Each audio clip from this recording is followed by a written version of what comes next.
Sega.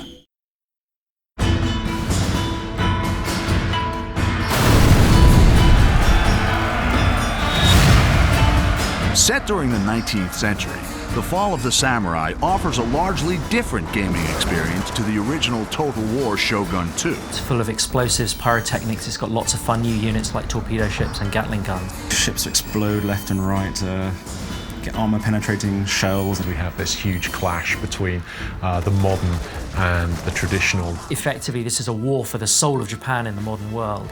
Torpedoes in the water, sir! In The Fall of the Samurai, the campaign map has been extended both further north to Hokkaido and to new island provinces in the south.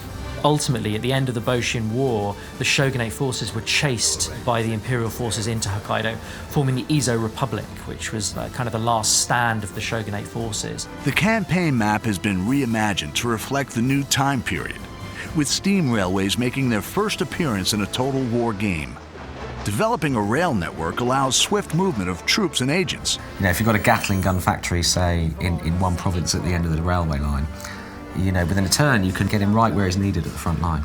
But be wary of enemies sabotaging or blockading your stations. My favourite agent, really, I think, is the foreign veteran agent. So that's kind of an American or British or French foreign veteran that you bring in to improve the recruitment of your troops, kind of drill your troops, train them more effectively. And they can also challenge other agents to single combat. Well, I will defend my honor.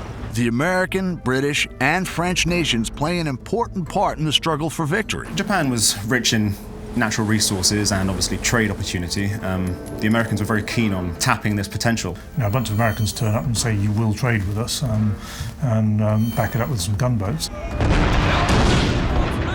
The construction of trading districts for Western powers will give you access to devastating units and advanced technology.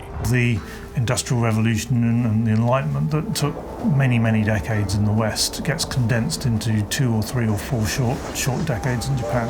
You know, in about 30 years, it's one of the most advanced industrial nations in the world.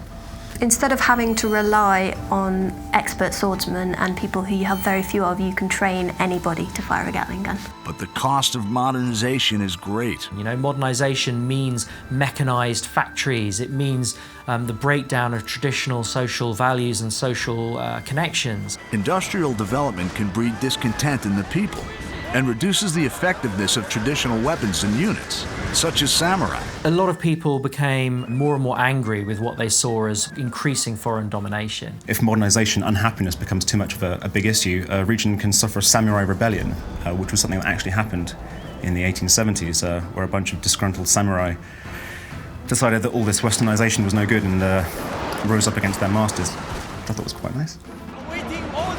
The dynamic clash between the old traditions and the new industrial world is at the heart of the Fall of the Samurai. Like all Total War games, there's no wrong path to victory.